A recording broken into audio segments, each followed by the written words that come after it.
Hello and welcome back to Girlstuck Part 2. This is where we're going through the second half of Homestuck, which is Act 6 through the end.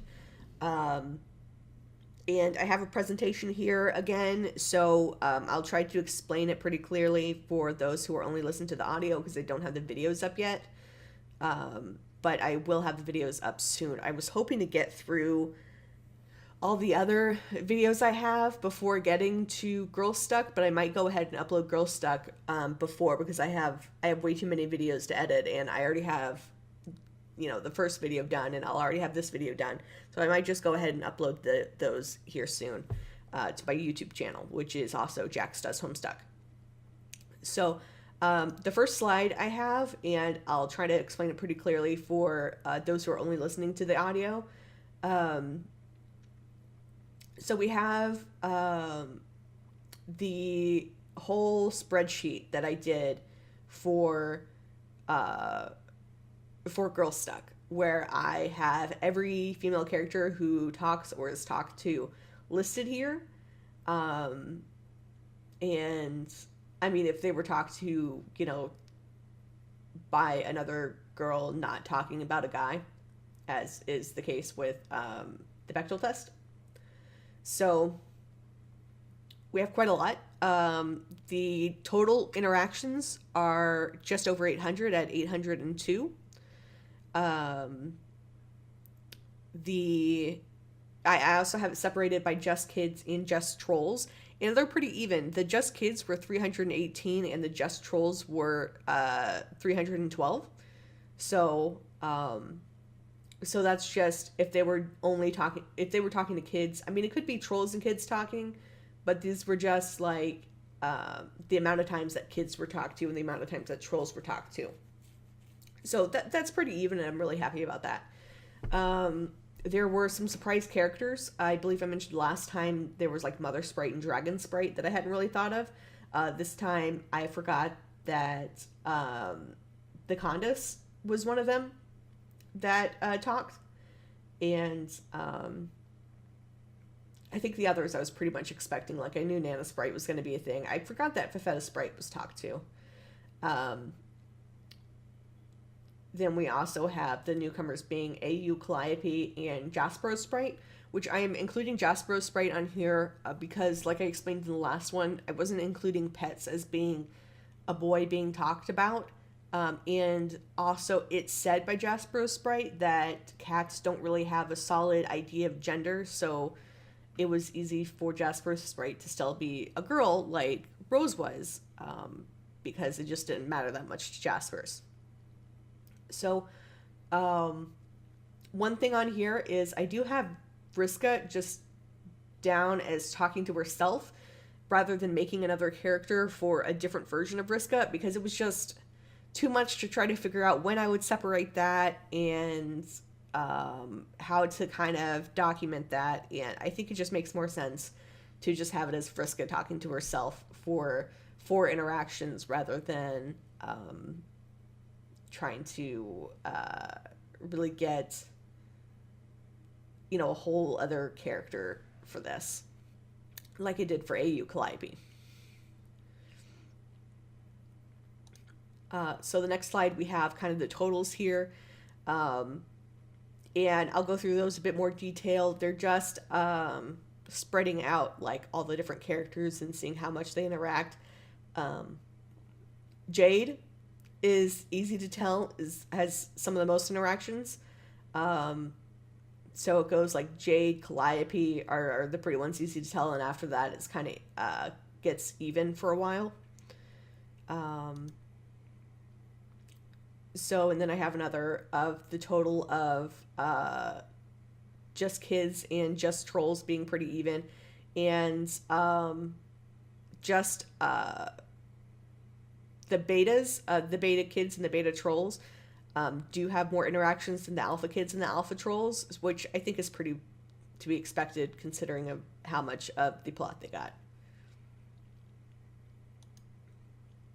So Jade is our number one, with the most interactions between girls, not talking about a guy. And most of her interactions were with Calliope at 33.3%. And after that, it's Jane at 27.2%. And this kind of goes to whenever they were talking, whenever Jane and Jade thought they were dead, when we thought they were dead. And they were talking to Calliope about the story they remember and what happened. So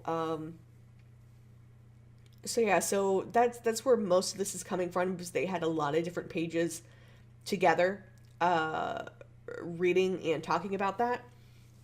The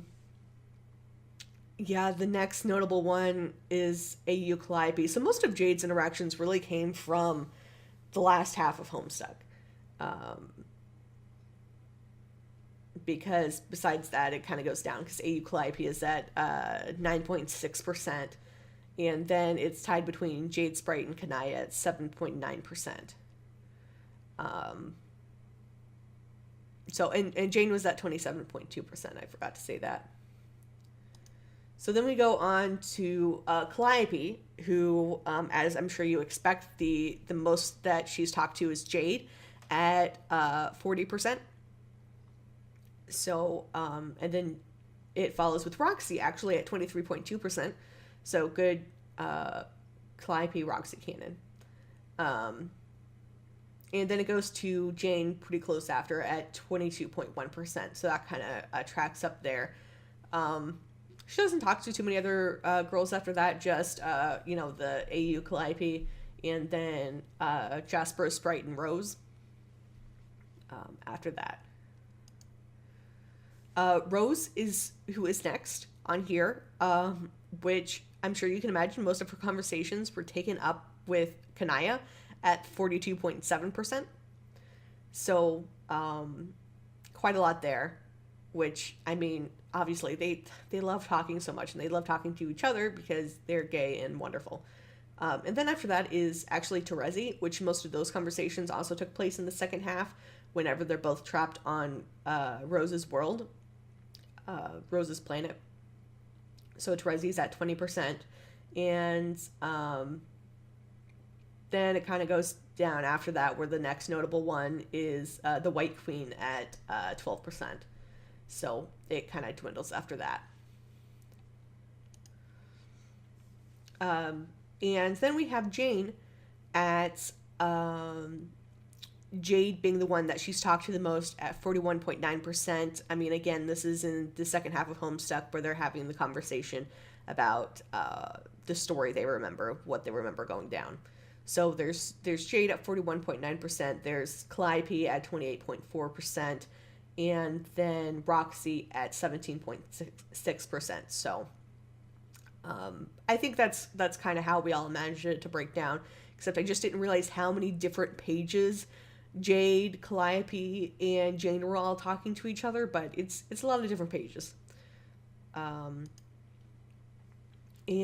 then I believe this is the last one I have, is Vriska, who also got a lot of content on here, and the most she's talked to has been Mina by a wide margin. It's 57.4% she's been talking to Mina. So I think that's pretty expected, especially with the second half of Homestuck, especially since I didn't split up the two different Vriskas.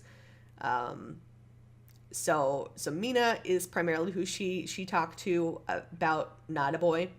And then next up is Terezi at 16.2%. So there's definitely a big gap between those, where Mina took up a lot. I will say that since I was going by page rather than by, I don't know, like conversation or something, because page just seemed like the easiest way for me to break it up, a lot of those were just them kind of talking, but only having like one sentence per page and stuff like that. So, I mean, again, this is all stuff to take with a grain of salt. This isn't supposed to be like a final say and everything. It's just kind of it can be kind of subjective depending on how you're looking at it. Like I was doing by page, not by like section of talking. And yeah, so that's what I have for all of the Bechdel test that I had for Homestuck, which obviously it passed, and just seeing how many times it passed. And yeah, there was a lot of information there. I am really looking forward to getting these videos up so you guys can kind of see the all the work I put into it, because it was a lot. I mean, it was kind of easy because I got to skip past like half the pages because it's like, oh, well, John's in this one, so I don't have to count this one, obviously. But yeah, it was a lot of fun. I think I know what my next project's going to be, but it might take me a bit to get that put together. So I might have some filler episodes where I just have my read through of Homestuck. So you guys will have something. I don't know if I'll do the full read through or if I'll just do my reviews of Homestuck, which I didn't finish the read through. I think I mentioned in the first episode. I didn't finish the read through, so it would just be whatever I have. So I might just do the couple of reviews I have, which I think I only have 2 or 3 on here, and I might have those as filler episodes until I get started with my next project. If you have any ideas of what you want for my next project or my project after that, let me know. I definitely have some ideas, but I could definitely use some others if you guys have any way you want me to analyze Homestuck.